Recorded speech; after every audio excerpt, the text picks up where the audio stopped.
I am interested in a longer cut of this, though, I will say, because this film sorely needs it. Because for a 158-minute film, this somehow feels like it really, really needs more to it. Because it's a really, really, I don't know, it's a very slight movie with really no clear intention, is what I would say. It's very crass. It's very crude. There are some like very memorable scenes. Like there is a heroic instance. It would if it's genuinely her naked, it was a heroic instance of like nudity on film on her part. Because they go skinny dipping at one point, and then some drunk high school kids steal their clothes, and then she chases them down naked and beats the shit out of them to get their clothes back, and it's great. Like that's like the high point of the movie. You know, every time they kind of come up on screen, I'm just kind of like, okay, this is fine, but I want more, I want more space capitalism, and I want more haves and have-nots on Mars, and I want more Toby Kebbell, because his new character is really cool, how he's sort of like this, space HVAC repairman who should be doing something else, and so I want the continuing adventures of Ed Baldwin and Daniel Poole, because, they are like easily the longest probably serving characters in the show at this point. And that's like a parallel story that is like teased out episode to episode, while she's also on this Icelandic hotel in the middle of nowhere without access to the outside world, no cell phone, where there's cameras everywhere, and there's an augmented reality AI kind of like listening and observing and collating everything. So it's like, how could someone get killed in an environment like that? And it's interesting how the show dives into it and explains it. Everything that she does that I see her in, she just seems like a teenager, like acting in like a high school play. I just can't see her. I can't take her seriously. And in this movie, she's playing like a Dolly Parton-esque figure for her community, where she plays like southern country music down at the bar, and she has a southern twang to her accent. God. It's really, it's weird. It's really, really weird. And it just, I don't know, she never disappeared into the role, is what I will say. And so that's my biggest gripe against the movie.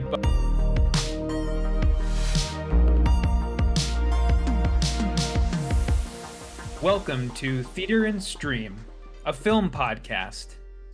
I am Matt, and that is Chuck, and this is episode 32. We're going to be doing something a bit different this week. It's been a very, very busy 2 weeks in the world of film and TV releases, but nothing really compelled us to the level of long-form review. So instead, as you come out of that holiday hangover haze, we've got a supersized watch list we're calling the Thanksgiving Leftovers Watchlist. Now, in addition to that, we've still got the film news of the week. We've still got everybody's favorite segment, the Mentionables. But first off, before anything, Chuck, I want to know, how was your Thanksgiving holiday, and did you take advantage of any Black Friday sales? I unfortunately had to work, on Black Friday itself. But on Thanksgiving, we went to the in-laws. My brother-in-law smoked a turkey, which was immaculate. Like, probably the best turkey I've ever had. Like, I grew up in a deep-fried turkey family, this was just juicy on a level that didn't make me feel like I, was going to have like a quadruple bypass at some point in my life afterwards. But no, I had my first plate, and I was in a food coma. Like, I was upright, and I was like walking around and talking to people, but I wasn't conscious of anything that happened Thanksgiving afternoon. And then, I had to proof the paper on, yesterday, and make sure that we had everything ready for the weekend. And it was so funny because I walked in, and I was the only car in the parking lot. The job was empty because all of my coworkers, including my publisher, were out buying shit. How about yourself? Yeah, I had a pretty standard Thanksgiving. Stuck around here in the Minneapolis metro area, but as far as Black Friday goes, I mostly did some, Christmas gift shopping. Got an early jump start on that. I got but then the physical copy, the one so thing I was like, more days to you know what? but all you people who have the I think I audiobook want to get can go ahead Oppenheimer and on read disc and discover because the awesome I know that it revelations just of the came out Dark like a King, week ago, what exactly and is maybe going I'll on, see if there's and of course any sort the of topic that I'm deals going to for be it. talking about And today, so I go to the look, battle between and brothers, between Oppenheimer best friends, is like between sold Primarchs, out everywhere Sanguinius, across and the internet Horus. right now. Really? This You know, has been Best Buy, probably the most anticipated Amazon, fight for Walmart, me, Target, more so than the everywhere, Emperor sold versus out. And Horus, so because that's Sanguinius something is my that, favorite you know, even though I Primarch, didn't get my and to hands see on a him go copy up of the against movie, his it's best something that I'm friend, really heartened and to see him see and how because far the he's dream fallen of to the physical depths of media is chaos alive just, and well. And it gives me is, goosebumps. yeah, it's something So that's let's go proving to ahead be and very hard read to get your these hands little on. excerpts of that what was something I exactly almost is made going on with like the a news battle. topic, It's not but I word kinda for feel word like from the we novel, have been but preaching it is giving this us a song really and singing good the song for so sense long of how the that we battle is don't have going to say here. it. We So don't have to without belabor further the ado, point. guys, let's go But, ahead you know, and Del dive Toro into and this Nolan are in lore. solidarity on it. Sanguinius fights And I think, Horus yeah, by like, he taking to came the out and made some sky, statements about how, occasionally like, you swooping are down to preserving stab at culture. him You're the with only his thing blade. holding back, Fahrenheit 451 from happening. So yeah, treasure your DVD collection. Hang on to those VHS tapes as long as the magnetic resonance lasts, because otherwise, yeah, we're just going to wind up in a world that Amazon and Netflix can just decide they don't want you to have what they've given you anymore. Yeah, and we don't have time for that in this world. But moving on to something a little, different here. We are on the precipice of 50 subscribers. And I know that sounds like a complete joke to like other people, considering the platform we're on and and the subscriber counts that our peers have. But we don't do promotion. We're not on social media linking around. Like, if you're finding us because of the algorithm and you hit subscribe, it means the world to us. But whoever it is that winds up being our 50th subscriber, you get to take over the show for a week. You get to pick our feature review and maybe even make an appearance and review with us if you're open to it, if you got the time. I don't know. We can talk about it. But you have to make sure that you have your subscriptions shared so that I can see who you are. And if you don't do that, then please make a comment and say, hey, I hit subscribe. So at least I have a timeline of who did what when. We don't get subscribers very often, but like I said, if you do it, we love you and appreciate you, and we'd love to give back to you a little bit, and by offering ourselves up to your whims. Just don't make us watch a Serbian film. That's all I ask. Just nothing that terrible. For the news this week, it's kind of a doozy. It's like because the strike's over, DC, Marvel, and Warner Brothers, Discovery, and DC are all just kind of like, oh yeah, superheroes. Do people still like superheroes? It's hard to say, but there needs to be a course correction, and the course correction is just a bevy of casting announcements and rumors. What is percolating out there online? Yeah, so first, I guess on the DC side of things, we got a lot of official casting announcements for Superman Legacy these past couple weeks. Most recently, Nicholas Hoult, who was actually in the running for Superman originally. Yeah, and Batman too. Yeah, and Batman, that's right. He got cast as Lex Luthor. So very, very interesting direction there. I guess they're gonna do something similar to Jesse Eisenberg would be my guess. Holt is currently the same age that Eisenberg was when he was cast, and so yeah, it's interesting. I mean, they're gonna go for, I'm assuming, a younger, thinner Lex Luthor who has to use his mind more than his brawn, because and sometimes Lex Luthor is portrayed as the really, really smart guy who has to sort of outsmart Superman's powers because then he doesn't have the brawn. But then sometimes they give Lex Luthor basically the Superman like eradicator suit that he wears, that big green and purple suit. And so yeah, I think this is going to be more so the former than the latter. But yeah, what did you think of this? Yeah, it's a more fitting casting for Holt. I just don't really... Hollywood has just been forcing that man on me for years as a leading man, and he's not that. Like, he worked best as, McCoy in the First Class, X-Men movies. I liked him in those. Oh, huh? November's scaring me. Oh, yeah. Oh, she's got a candy. Sorry. And so I think I like this, especially if they're going in a more all-star Superman direction with the character. you could still put him in the Eradicator suit for the finale or something like that. But yeah, I don't know. There's the other casting, I'm more interested in. I am more enthusiastic about who they have for Jimmy Olsen. What's his last name again? Gazondo? Yeah, Skylar Gazondo. Skylar Gazondo from all kinds of stuff, like Santa Clarita Diet and Righteous Gemstones. Righteous Gemstones. Like he's on the come up. He deserves this, and I think this is a good role for him to have. But isn't it odd that they've actually, casted a Caucasian ginger male to play Jimmy Olsen? Like the last few times the character has been realized, he's been African. Yeah, it's interesting how they're sort of going that direction, because they tend to mess with that type of stuff with sort of the side characters nowadays, and it's something that they're actually doing with the next person we were going to talk about, Eve Teschmacher, I think is how you pronounce her last name. Yeah, she is. Yeah. The woman playing her is, I believe, of Portuguese descent. She's actually a former Victoria's Secret angel, so that's sort of weird. That's dicey. Rosie Huntington Whiteley, issues there.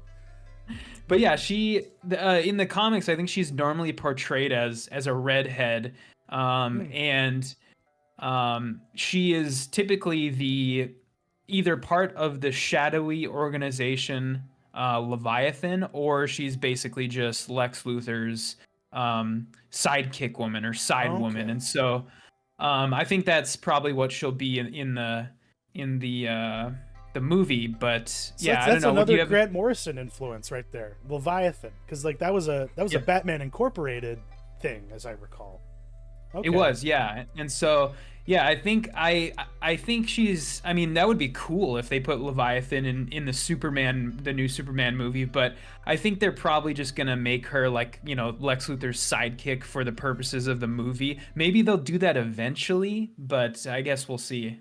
It might come up in the next season of Peacemaker, for all we know. Yeah. But we also have a casting announcement for the engineer, Maria Gabriela De Faria.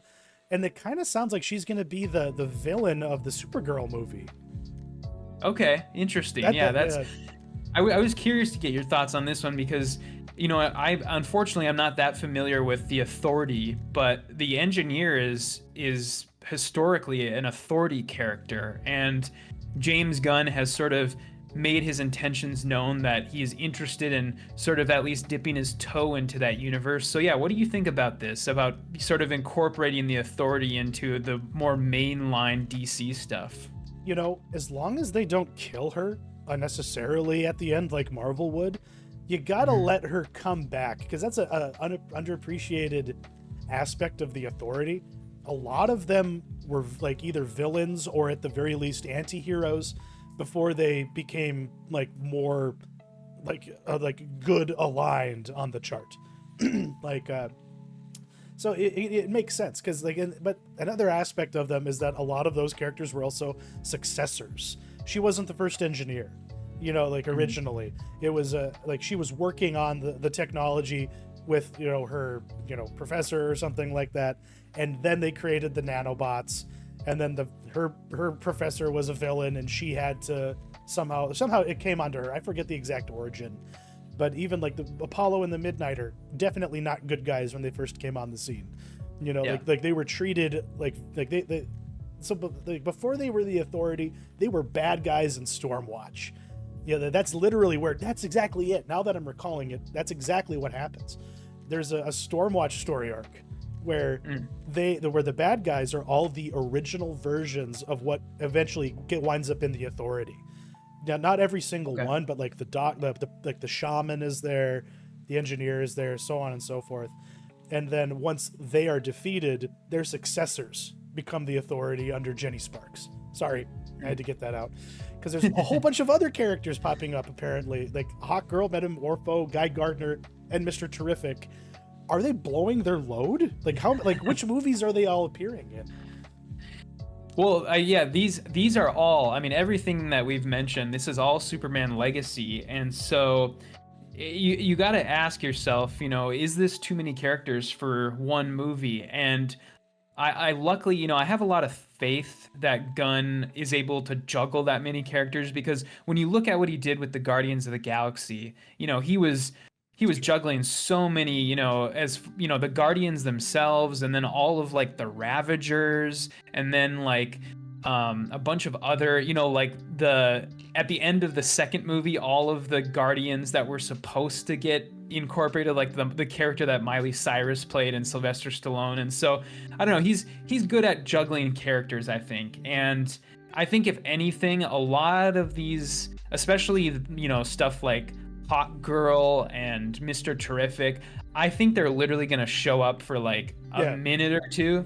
They're window and then they're dressing. just going to go, yeah, and then they're going to go, I'll see you in 2 years, come see me in the Mr. Terrific movie, or come see me in the Green Lanterns TV show, and then they just kind of jet, basically. And there's no one better at doing that, and that's what makes the whole the Gunn approach work better than just Marvel in general.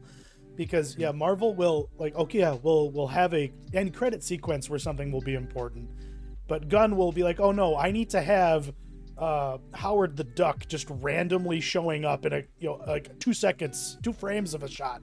We just need him there, and it'll matter to the person who sees it, because that's half the fun of like reading comics sometimes, is especially when you have large splash pages, is just trying to, like, did you ever read those books as a kid where it was like, find all of the monkeys in this this thing? Oh, yeah. It's kind of what it seems like sometimes. But yeah, for sure. So are people generally feeling positive about the DC casting, you would say? I think so. Yeah. I think the feeling out there is that these are a lot of these are characters we've never seen on the screen before, and it's at the very least in interesting direction, because we don't need like the same old villains that we've been getting. And I think this is going to be a nice sidestep as far as and I think he's going to do something really interesting here, where for once he's not going to do like an origin story. I'm pretty positive that this Superman Legacy is going to pick up like a year after Superman has started his superheroics, or 2 years after. He's going to be at the beginning of his career, but it's not going to be an origin story. And we should be grateful for that, because we don't need to see that whole thing again. But we are getting a little bit more flack from people towards the announcement that everyone's favorite daddy supposedly is going to be Reed Richards. But why not go with the guy that they had play the character just a year ago? Or wasn't it there earlier this year? We have a Reed Richards, and it's the Reed Richards the internet wanted. So like why are we just making Pedro Pascal be in another thing? Like what is he going to bring to the character, like more so than anybody else? Like, I'm fatigued with him as an actor personally, but I guess, what do you think? he's showing up everywhere. And it's, unfortunately, I think this is a money thing, because one of the quotes that I heard around this was that basically Pedro Pascal was who they could afford, or who they were willing. I shouldn't even say afford, but basically that who they were willing to pay for. And when I look at this, because the only confirmation for this Fantastic Four movie that we got was Pascal, but then in addition to that, we have rumored people for the other 3 Fantastic Four. And when I look at this entire list, I feel like the only like forethought that goes into Marvel's casting is basically like, get me the guy from that thing that was popular like a year ago. Like, get me the guy from Stranger Things. Get me the guy from The Bear. Get me the lady from Mission Impossible. And like, that's the only like amount of thought they put into their casting, because that's what it looks like they're doing here. So like, who's Joseph Quinn? He's in Stranger Things? Yeah, he was like the I can't remember his name, but the metalhead guy. Oh yeah, okay, yeah. I like that. That's cool. But yeah, that's it. They're going for trendy. It's all trendy, but it's a year behind the times. Yeah, and I don't know. I guess it all just kind of matters. What kind of a Fantastic Four movie are they making, and what are the rumors around it, surrounding it? As far as like, it's obviously going to be Doctor Doom, the bad guy again. But like, how does that play into like how they're gonna resuscitate their whole brand? Because right now it's anemic and borderline dead as far as where they were pre-COVID and where they are now. It's like, holy shit, the last 3 years have been terrible for box office at any rate.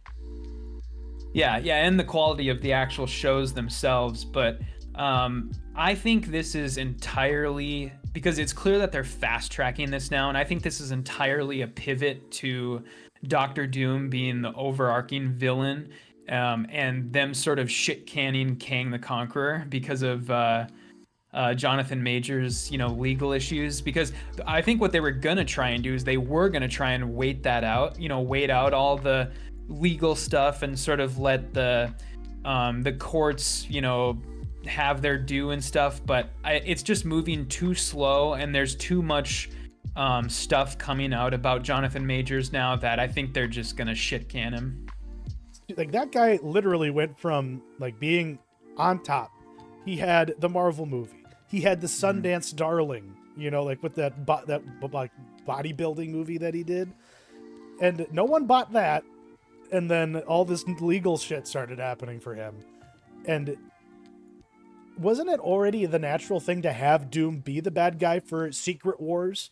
If Secret Wars was going to be the tentpole event, the Infinity War equivalent that they were going to be doing?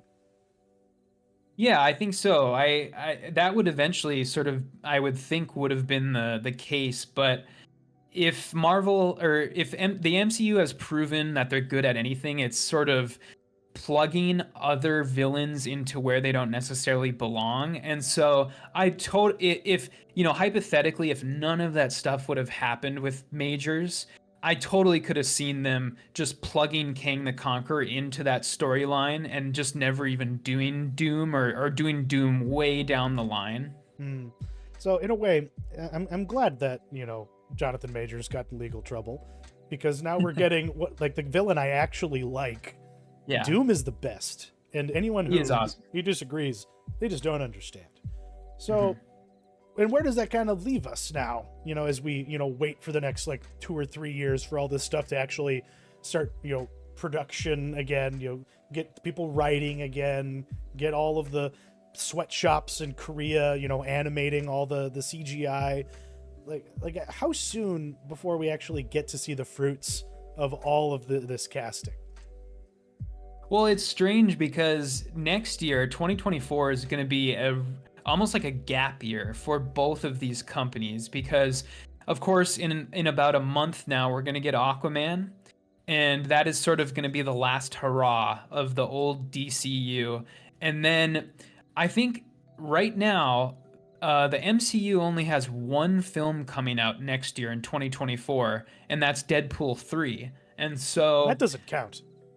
Yeah, that barely counts. I mean, I think the ending of that movie is basically going to be them saying like, "Oh, Deadpool's in the MCU now," but and yeah, it's going to be interesting because 2024 is going to be sort of our ability to take a breath from all this stuff. Our ability to exhale, and then we're going to get bombarded again in 2025, but yeah, it'll be kind of nice not having superhero movies like every 2 months. That will kind of give everything more room to breathe in general in the industry, and that's going to be a good thing, because that nonstop just drive forward, just pump content, dump the money, shove it out there. We have to have more of everything. It has consequences, not just for audiences, but for these companies. And as someone who no longer gives money to Netflix anymore, I'm very glad, because they are idiots with their money. If for people who don't know, there's been an article coming out from the New York Times by John Carreyrou, who is the journalist that destroyed Elizabeth Holmes and Theranos. And so this guy's real. This guy's I love this dude's writing and his work. He's excellent, and he picks really good topics to write about, including this one. Netflix had basically won a bidding war for an unfinished script by Carl Rich, who, if you don't know who he is the director of one of the biggest box office bombs, or maybe the most financially destructive film ever made, which was 47 Ronin, starring Keanu Reeves. And let's just say the guy mostly makes commercials, and he should have stayed doing that. And that's what he's been doing since then. And so he started writing a script for basically a knockoff Raised by Wolves, and Netflix fought tooth and nail to win the rights to it, paid him like $44 million, and sent him off, all over the world to start shooting it. And instead of actually producing a show, he just like abused his cast and crew, like went totally mad, and also invested a fuck ton of money into the stock market that he lost, and then made back by betting on Dogecoin. And he's still acting like he needs more money out of Netflix. Like, I saw this story and all I could think was like, this is the cool guy of the week. We all need to acknowledge that this man is great, even though he's obviously unwell mentally, and really, like, no one should ever give this guy a job again. Like, this guy couldn't even get a job at a convenience store with like how much money, like, he stole money from Netflix, legitimately stole it. And yet he's still like in arbitration with Netflix saying, hey, I need more from you. And Netflix is like, are you shitting me? But what else can they do? Yeah, I mean, I don't understand how this was allowed to happen. It's just like, I mean, you did point out that this sort of happened during like the streaming boom. And I feel like, Netflix was looking for directors. They were probably like short-staffed. They had too many projects, and they're like, we need to get anybody and everybody we can. And they saw that this guy, I mean, despite the failure of 47 Ronin, the guy still demonstrated that he could bring like a mid-budgeted action blockbuster to theaters, basically, to completion. And so I'm sure that they looked at that and they were just like, let's get this guy. He's proven that he can at least do that. Let's get him on board. And then they just didn't have like any oversight whatsoever. So I know that, along with this guy being fired from this, or along with his legal action that was taken against him, I'm sure there was a ton of other people that got fired that same day at Netflix that should have been watching over this project or having some sort of oversight. Yeah, it's insane because they gave him that initial cash infusion, and then he has nothing to show for it, and he's like baiting them with this idea that he has enough material to do like a second season, so they might as well just pay him to make the second season before they even have seen a lick of footage of the first one. So they give him like another $11 million, and that's what he threw into the stock market. He took $500,000 that he had left from that and then put it into Dogecoin, turned it into 27 million, and then turns around and just buys luxury items with it that he defends in divorce proceedings as being props for Conquest, the show in question that we're never going to see. And it sucks because like you look at some of the images that have come out from the set and like the production design of it, it looks interesting.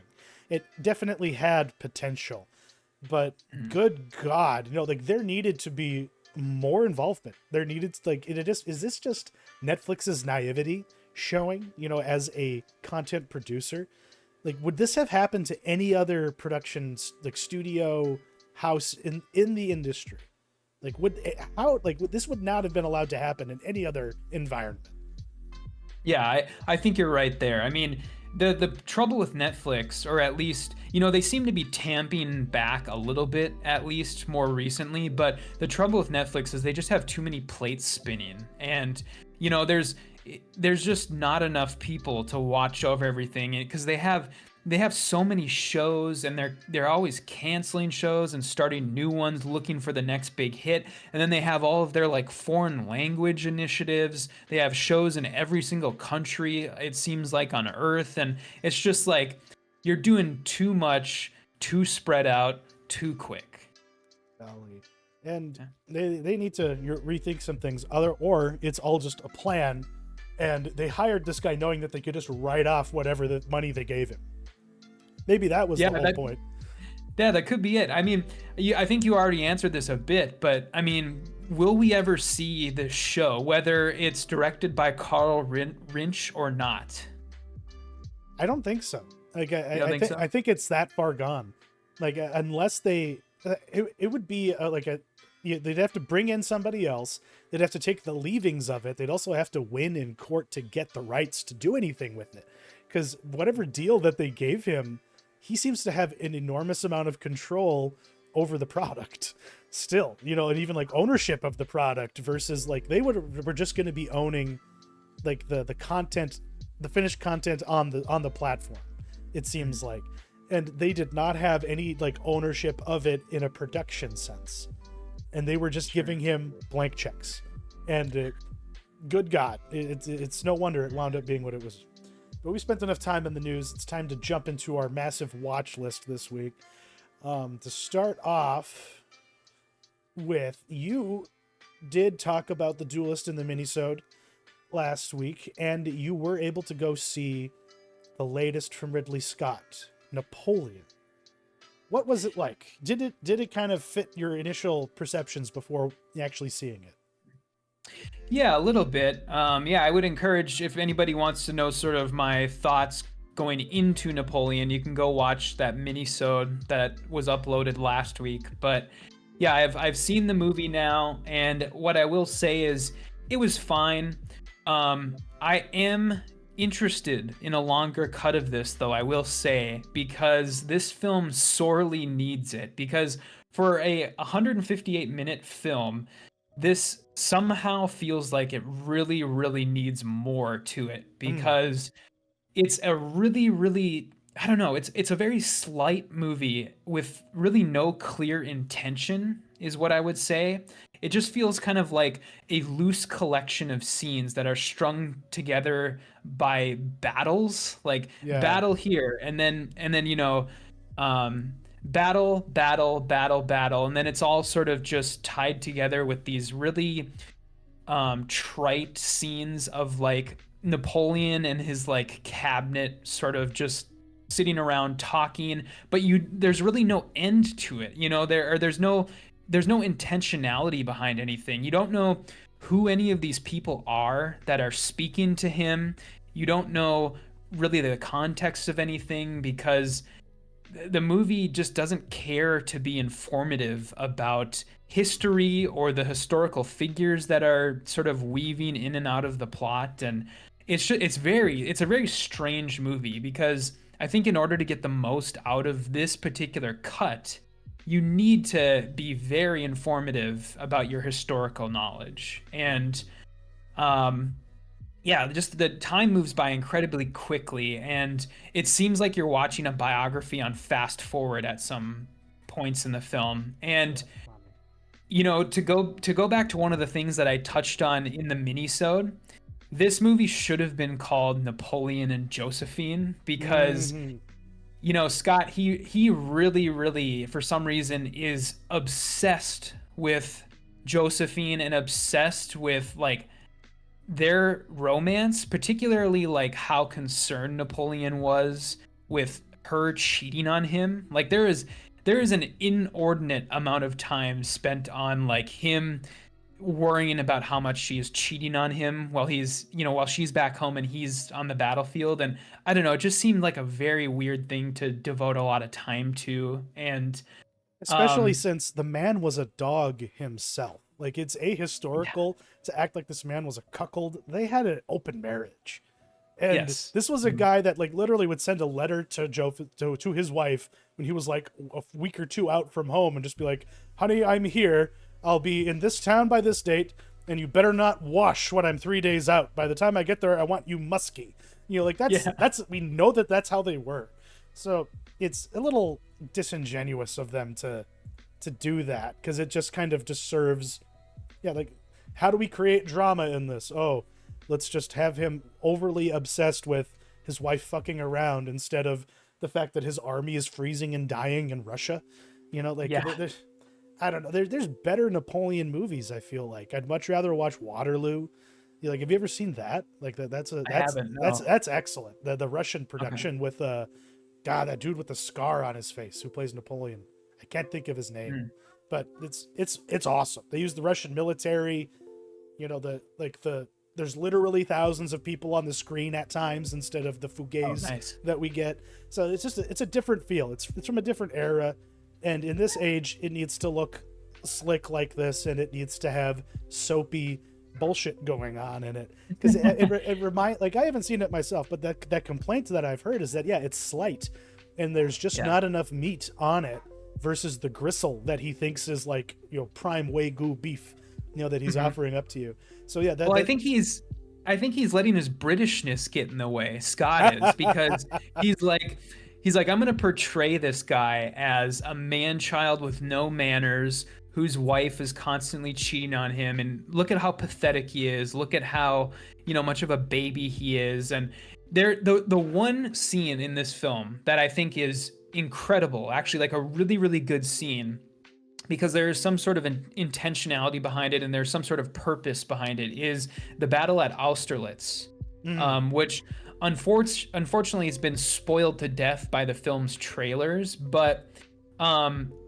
in that scene, it's the scene where basically Napoleon is fighting this battle on like a frozen lake, and then they start firing cannons and basically breaking the ice on the lake. And that scene in and of itself is sort of fudging with the facts. It's fudging with history. That never really happened as far as like the breaking of the ice goes, to sort of demolish the opposing army. But because there's intention behind it, because Scott is saying like, okay, this scene is, I'm going to use this to portray what a brilliant strategist Napoleon is. And this is how I'm going to show you.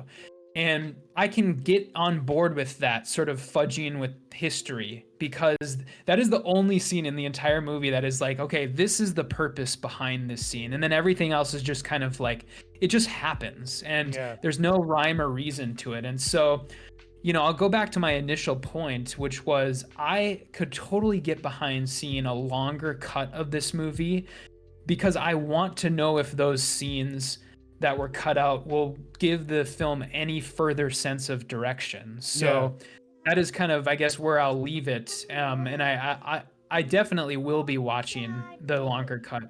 And is Apple going to be putting the theatrical version on too, or just the director's version?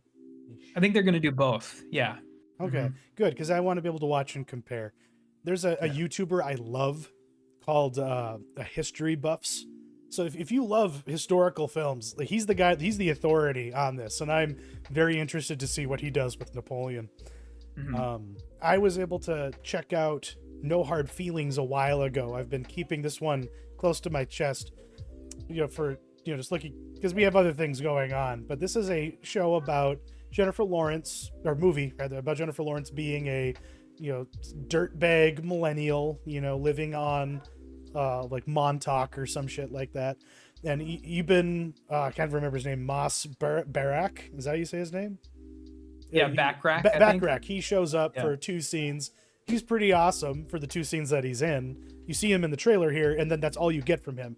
I thought I was going to be getting him throughout the movie. I was mad, because really what this movie is about is her being a dirtbag and being offered an indecent proposal from some rich people who live on the island, because they want her to take their son's virginity, but they don't want him to know that they've been paying someone to do it. And it's about her trying to accomplish this task because she wants to get a car. That's like, 'cause she wants to get a car so she can work, so she won't lose her house. That's like the motivation. And it's very crass. It's very crude. There are some like very memorable scenes. Like, there is a heroic instance. It would, if it's genuinely her naked, it was a heroic instance of like nudity on film on her part, because they go skinny dipping at one point, and then some drunk high school kids steal their clothes, and then she chases them down naked and beats the shit out of them to get their clothes back. And it's great. Like, that's like the high point of the movie, and it just kind of stops being fun and interesting at the end. And I didn't really get like where the characters were left at the conclusion of it, but she does grow up by the end, and that is satisfying. But I don't know, like, it's just all a bunch of scuzzy people doing scuzzy things, and all this boy wanted to do was to have a nice relationship with someone who genuinely cared about him, and no one in his life was helping him do that, and but that's kind of I guess the point of the movie. I need to maybe give it more grace, because as a mid-budget comedy goes, I want more things like this being made. I would watch more of this if it was out there. Yeah, this, to me, I haven't seen it, but it feels, just looking at the trailer and watching, like, knowing the premise, this seems like a film that is, like, distinctly, like early 2010s. It just has that feel about it where, we don't get, like, sex comedies like this anymore. Yeah, it's an Apatow Brat Pack kind of a movie, but it doesn't have all of their annoying sensibilities. Like, it actually feels like a real person wrote it, as opposed to just like, oh, we're just going to write a bunch of bits for the actors in our stable. This felt more, earnest in that way. Yeah. Moving on, we finally got to return to the soils of Mars with For All Mankind. What's your opinion on where this show is at in its lifespan? Like, where's this new season going for you, do you think? Are you satisfied with the kind of like where the new season started? Yeah, I think for the most part, the way that I've always taken this show is, to some degree, I feel like with the storylines in this show, you have to, like, earn the storylines that you actually want to see. And in that way, there are certain subplots I could give a shit less about, and then there are the certain ones that I'm like, yes, more of this. And so to that end, I am so glad that Karen Baldwin is out of the picture, and Ellen Wilson is out of the picture. Gone. And I'm just glad we don't have those subplots anymore. But the problem is they've sort of been replaced by, like, the scenes of, like, Kelly Baldwin and Rosales, I think is her name. And so, every time they kind of come up on screen, I'm just kind of like, okay, this is fine, but I want more, I want more space capitalism, and I want more haves and have-nots on Mars, and I want more Toby Kebbell, because his new character is really cool, how he's sort of like this, space HVAC repairman who should be doing something else. And so, I want the continuing adventures of Ed Baldwin and Daniel Poole, because, they are like easily the longest probably serving characters in the show at this point. And, I've really become endeared to both of those characters, and they've sort of had this really great friendship. And so, yeah, it's like I want more of that stuff. And, I could do without the stuff on Earth with, the two daughters going and starting their own aerospace program or whatever. Yeah. I'm more interested in what's happening in the Soviet Union, because it was so America centric the first 3 seasons. We only saw the Soviets in this context of space, in the context of diplomacy. And now we have a character who we've been following throughout the whole series actually embedded in this alternative Soviet Union. And I thought it was this is more so a comment on the worldview of the people who make the show, and kind of like what their purpose is for the alternative history. They are righting the wrongs of history. Al Gore is president. You know what I mean? Yeah. And I mentioned this when we talked about the show last year, but they're like leaning even like more heavily into that, because the whole notion was that, oh, we just have to give people like communist China access to all of our capitalism and all the great affluence it gives you. Like, oh, we used to have 1 newspaper, now I have 5. How great is it? Choice, capitalism, it's awesome. And you just have to laugh, because it's like in practice that's not what happened. With you don't make these regimes any less of what they are just because you bring McDonald's to their inside their borders. And yeah, so I enjoyed that, but at the same time, it's just an invitation for me to roll my eyes, because like you pointed out, space capitalism is more interesting. Like what is the beyond to all of this, and ultimately, like, what is the point? Because what this show is famous for to me is their final moments always escalating the timeline, and I just want to know where it's gonna go next. And like are we gonna Are we going to run into a monolith, or something like that? Like, are we going to get fantastical, or is it going to stay hard sci-fi and grounded? It's probably going to do that, but it still like gives me the impression of promise. It's like they're in the frontier. What else could be out there? And I'm curious to see what more they do with it. Are we going to see a world war break out? They like that would be kind of cool, because then what happens on Mars when that happens? That's something I've thought about in my own creative writing. And what I love about this show is how it's playing in that same territory. And I just hope that they don't do something lame with it, like just make it a soapy relationship drama about how the women on Earth are really the most oppressed people on the planet, even though this is the most egalitarian version of humanity that could have possibly ever existed is in this show. So anyway, that's my weird little rant, because otherwise this is an awesome show. It still is. As soon as Baldwin dies on this show, I might be less interested in it, because that steely-eyed missile man, it's probably this is gonna be what I remember. God, what's his name? I'm blanking on his name. Kinnaman. It's what I'm gonna remember him for whenever he dies. It's like he was for all mankind. He was Ed Baldwin. Yeah. And I'll just take on right over and transition to the next entry. Murder at the End of the World, the latest joint from Britt Marling and Zal Batman-Legy, I can't say his name right, the team behind everything from The Sound of My Voice, The East, and The OA, which is probably how most people are familiar with them. And this show is Gen Z Sherlock Holmes, and it is once again them being at the forefront of not only cultural sort of talking points, but also there's like social and technological stuff.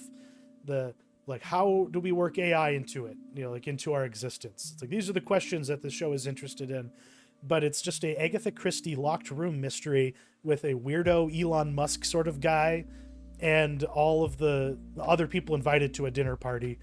And on the one hand, it does fill things out a little bit by having lots of flashbacks, because the main character is a girl who was raised by a coroner, and because she was exposed to crime scenes, she eventually kind of becomes aware organically on her own that there's a serial killer, and then she's like joins like a citizen detective forum on Reddit and starts actually trying to hunt down the serial killer in question. And that's like a parallel story that is teased out episode to episode, while she's also on this Icelandic hotel in the middle of nowhere without access to the outside world, no cell phone, where there's cameras everywhere, and there's an augmented reality AI kind of listening and observing and collating everything. So it's how could someone get killed in an environment like that? And it's interesting how the show dives into it and explains it. The cast outside of Clive Owen and Britt Marling in the lead isn't really all that substantial, but they're really not given much to do. They're all just stereotypes. The Asian billionaire lady is just very haughty and aloof and really doesn't say much. There's a character who's just a rich white guy with a beard, and he just exists to make sexist comments to the lead, and so I wish that they would do more with some of these people that they've thrown into this environment, because outside of the lead character, her interactions with Owen's character and Britt Marling's character, because they're a husband-wife. She's a female hacker driven out of the scene by misogyny and Gamergate. Literally, they drop Gamergate in this fucking. Oh God. It made me roll yet again. Makes me roll my eyes. But then you get into what the actual experience is, and it's rewarding, and I'm happy with it, but I know what they're capable of, and they're capable of so much more. It's very dense textually, but it's not very flavorful. It's kind of bland in that respect. Yeah, is it so this is more of a straight up drama, right? Because the thing that sort of made me think of was something like Knives Out, but this is more of a. It's literally the plot from Knives Out. You're right. Yeah. So is this more? This is more of a heady sci-fi drama, though, right? Bleeding edge. It's I would actually say this is Warren Ellis territory. If you're into that Okay. that writer, it's a techno murder mystery. Yeah, so there are things in it that are definitely sci-fi because it's like we don't have this technology here, and here they're just like kind of living with it. But yeah, but I guess the ultimate question is like, why is someone trying to kill these people? Because there's somebody, we don't know who, with red laced boots who wears a mask to hide who they are from facial recognition technology, and they are like flashing Morse code to somebody else located like on a mountain away, that they, oh yeah, one down, like another one will happen soon. And I'm sitting here going, yeah, but with all that same facial recognition technology, it also can track and collate everyone's walking gait and determine someone's identity based on how they walk and move. That's technology we have today, and this show is acting like that doesn't exist. Because like I'm sitting here like, and that's like a plot hole where I'm like, hey, if they have this technology, they should be able to know that as well.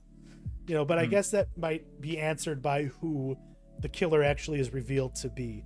Like 3 or 4 episodes in, I'm going to stick with it just because it's interesting enough, and I want to support these two as creators, because I want someone to give the OA a part 3, because I need a conclusion. Yeah. Did you watch that show? Did you know how it ended in the 2nd season?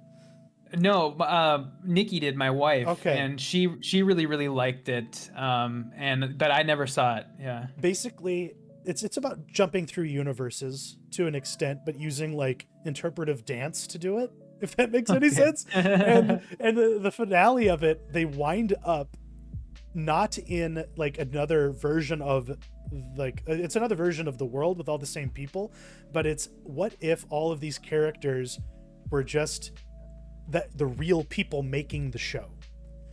Okay. And that's where it ends, and you're like, what the fuck? And that's why like when the show got canceled and the fans were like protesting outside of Netflix's studio and stuff, and Marling and Batman Leger were being very like coy on social media, people were thinking, oh well, this was a fake cancellation, this is all just part of the show. It's gone meta, man, but that's not the case. They've clearly moved on if they're working on projects like this for another company, but we'll have to see.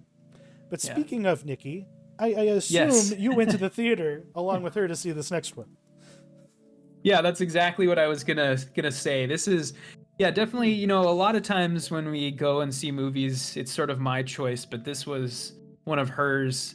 She is a fan of both the movies and the books of the Hunger Games series. And what I'll say for my part in this, I have seen all the movies, and I think you could do a lot worse as far as like young adult fiction goes, especially just how like brutal these movies sometimes get, because if people don't know the premise, somehow by now, basically there's this nation called Panem, and they once a year, to sort of commemorate the founding of their country, they put a bunch of kids in like a dome and then have them battle to the death. And then the person who it's basically battle royale, but for young adults. And so this is the origin story though of the villain of the initial trilogy, who in that trilogy was played by oh god, why am I blanking on his name? Donald Sutherland, right? Donald Sutherland, yeah. And so this is his sort of origin story, basically how he became evil. And it was, decent, I guess I would describe it as. This is sort of in the same vein as like Harry Potter, where it's worthwhile to watch, especially if you're a fan, you'll get a lot out of it, but it's not bad in any way. I mean, it's just kind of a standard blockbuster, I would say. And the one thing I will say is kind of weird is West Side Story's Rachel Zegler was cast as the sort of romantic lead in this movie. And I don't know, I think that she looks like a little kid playing dress up sometimes, because she's like, I don't know, this girl is, if anybody's is familiar with her, you've seen pictures, she's like a 5 foot nothing, like skinny I think she's like Spanish, I want to say, girl. But anyway, everything that she does that I see her in, she just seems like a teenager, like acting in like a high school play. I just can't I can't see her. I can't take her seriously. And in this movie, she's playing like a Dolly Parton-esque figure for her community, where, you know, she plays like Southern country music down at the bar, and she has a Southern twang to her accent. God. It's really, yeah, it's weird. It's really, really weird. And it just, I don't know, it just didn't, she never disappeared into the role, is what I will say. And so that's my biggest gripe against the movie. But otherwise, I think it's pretty, it's, as far as young adult fiction goes, adaptations, I think it's fairly worthwhile. It was good entertainment, and I'm glad that, you know, this series still has some legs, because it did pretty well at the box office too. That's the shocking thing, because like there wasn't a book to pull this from. Like they were just like, we're gonna make another movie. Is that correct? There was another book. Okay. There was, yeah. It is a prequel book, and it was written, you know, far after the original trilogy. It only came out, I think, like 2 years ago. But I see. And from what I asked Nikki, you know, as far as somebody who's read the book, as far as an adaptation goes, is this pretty good? And, you know, she said, yes, this is a pretty on point adaptation. It pretty much does the book exactly. So if that's something you care about, you're probably going to be happy. Well, tip of the cat to Lionsgate, I think. Yeah. Because for a movie that nobody asked for, you know, it's like it better be entertaining at the very least. We're going to do some quick hits next. And you got a couple front loaded. You got Blackberry up first. Where can you watch this? I just rented it. Okay. So the one thing I will say, though, I watched the movie version of this, which is the first initial version. But if people aren't aware, AMC actually re-edited the movie as a TV show, and they added like, yeah, they so if you have AMC Plus, it's on there, I think, now, and they re-edited the movie and they added like 15 minutes more footage, and you can actually watch this as like a 3-episode miniseries now on AMC Plus. Yeah, that's so pretty cool. But yeah, it is. It's really, really interesting, and I'm totally interested in watching that, because the one thing I will say about the movie version is this was a really surprisingly good, like, you know, I don't know what you would call it. I guess an origin story for technology, which is something we've been getting a lot of recently for some reason. And especially when you take into account the leads, because you got Glenn Howerton from Always Sunny in Philadelphia. And he's got the bald cap on. He's got the, you know, the side hair and the back hair. He basically looks like George Costanza, and he is playing completely against type in this, and he's really great. And then on the other side, you've got Jay Baruchel from all of those, you know, Seth Rogen movies and Goon and, you know, Canadian movies. And he's really great too. He plays the other founder of Blackberry. And yeah, I will say this is a very, very worthwhile origin story for the cell phone company that sort of rose like exceedingly quick and then crashed just as fast, basically. It all ended when that company created their first touchscreen phone. Like losing that physical keyboard was the end, and now no one uses a phone like them anymore. You know, unless you're like, I think Barack Obama might have been the last man to have a BlackBerry. Yeah. And I wanted to watch the first episode of Fargo. I just didn't have the time. So is this new season kind of fun? Is it going to be fun? I like the cast from what I've seen. Yeah, so I watched the I think there's 2 episodes out now, and I've seen both of them, and I just wanted to touch on this quick, because I think what I would call this is a course correction, because I personally didn't really like the last season. That was the one that had Chris Rock, and he was sort of like a mob boss, and I thought he was completely miscast, but that's beside the point.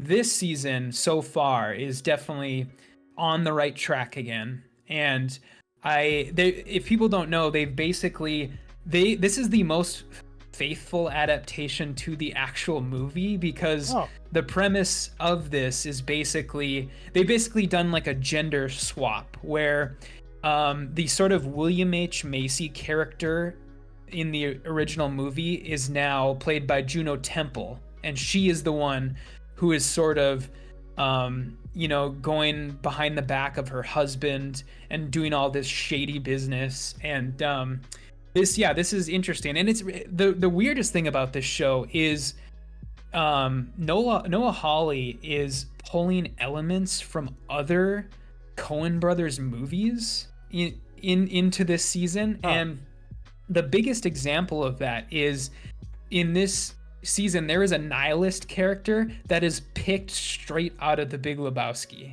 Like, oh shit. Like, yeah, it's so weird. It's very, very odd, but it works. And I'll probably talk about this again once the full season's out, but I will say that the first 2 episodes were great. I just rewatched the original with Angie like a week or so ago, so I'm primed and ready, especially if it's more in that same vein. Because the season, I liked season 3. I completely missed season 4. And I don't know, as far as I tier this show, season 2 is my favorite one. So I'm more in line with that more traditional sort of approach to it. John Hamm as a dirtbag sheriff sounds like an awesome time. So I'm gonna hop on that as soon as I can. Because what I did watch. And this one, real quick, I just want to say, as far as local interest goes, I think this is the one that you're going to be most interested in, because there is a substantial part of this season that takes place in Western North Dakota. Really? Where, John Hamm's character is a sheriff of a tiny town in Western North Dakota. So do they name drop it by any chance? Is it fictional?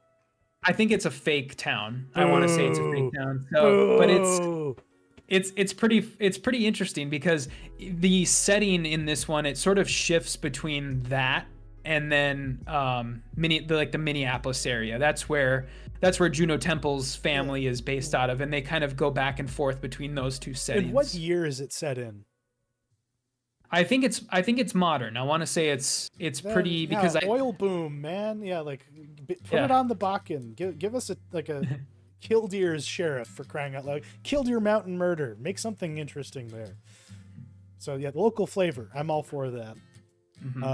What I watched instead was, because I've watched Frozen 2, and all of the short for Frozen films so many times over the last 3 weeks.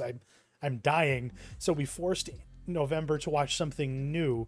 And what that was the latest from DreamWorks, a movie that came out earlier this year called Ruby Gillman, Teenage Kraken.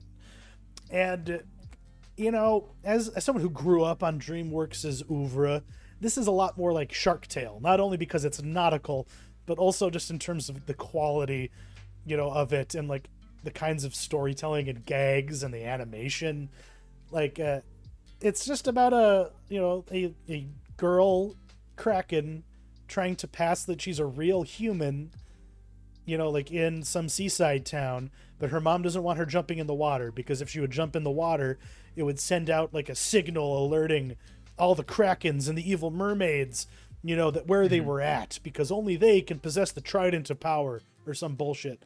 But it was fine. Like, that's the word that I think I would use. It's like, it's nowhere near as good as like How to Train Your Dragon, or I forget what else is in the stable, but like, it's not Shrek. Let's just put it that way. It's a Shark Tale tier movie, and like some of the animation is pretty solid.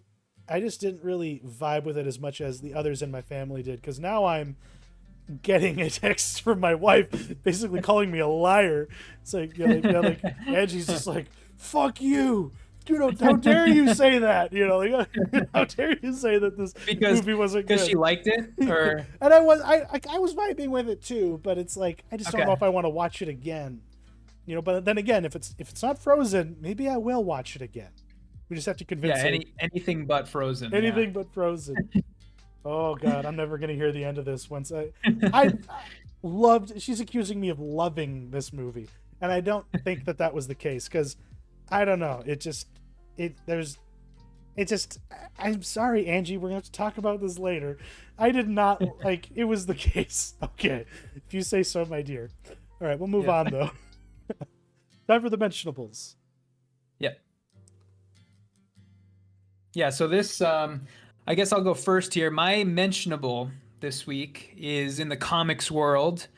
So this is Ghost Machine, which is a new publishing imprint from, if you're a fan of 2010s era comics, this is going to be your shit, because basically this is a publishing imprint that has been started by the likes of Jeff Johns, Gary Frank, Brian Hitch, Pete Tomasi. Oh my god. Brad Meltzer. That's the really weird one. Yeah. We got basically a who's who of who was writing comics in the 2010s, and Jeff Johns has been working on this for a while now, for a couple years, and they've only just made the imprint official. But there are currently 2 different comic series that take place in what they are calling basically the universe of the unnamed, I think is what it's called. And there's Geiger, which is an Image series, and then Junkyard Joe, which is also an Image series. And he's only just now getting around to sort of incorporating all this stuff into the same universe. And I've read both series, both Junkyard Joe and Geiger, and they're both really, really great. And I'm really, really excited to see where this sort of small little shared universe goes, because we have a comic coming out called Redcoat in the near future, which is about a time traveling British officer from the Revolutionary War period, and that's going to be awesome. And there's another one called The Rook Exodus, which is sort of a post-apocalyptic Jeff Johns, Jason Fabok artist done art book, and he's gonna tie all this stuff together eventually. And yeah, because that's what sounds bizarre. They're so disparate, not only in setting but in subject matter. Yeah, and he's already started kind of connecting the dots, and so I can't wait to see where this goes. Right now they have books, I think, planned out till like the end of 2025, I think. So right. They're all in on this, and yeah, I can't wait. Good luck to them. It's like there's too many awesome names, like writers, artists, all of them, that it's a big loss to the big 2 that they no longer have this cohort of people working for them, more like singularly. But it's better for the comics reader at large to have them be unbridled, let them do whatever the fuck they want. I think it's the beautiful thing about Image Comics, right? That they're able to do this. Like, that was why Image was created to begin with. And it's just funny that, like, it had, like, because this is their imprint, they own this, and Image is just the guy that prints it and puts it in the shops, essentially. Yeah. Mm-hmm. It's beautiful.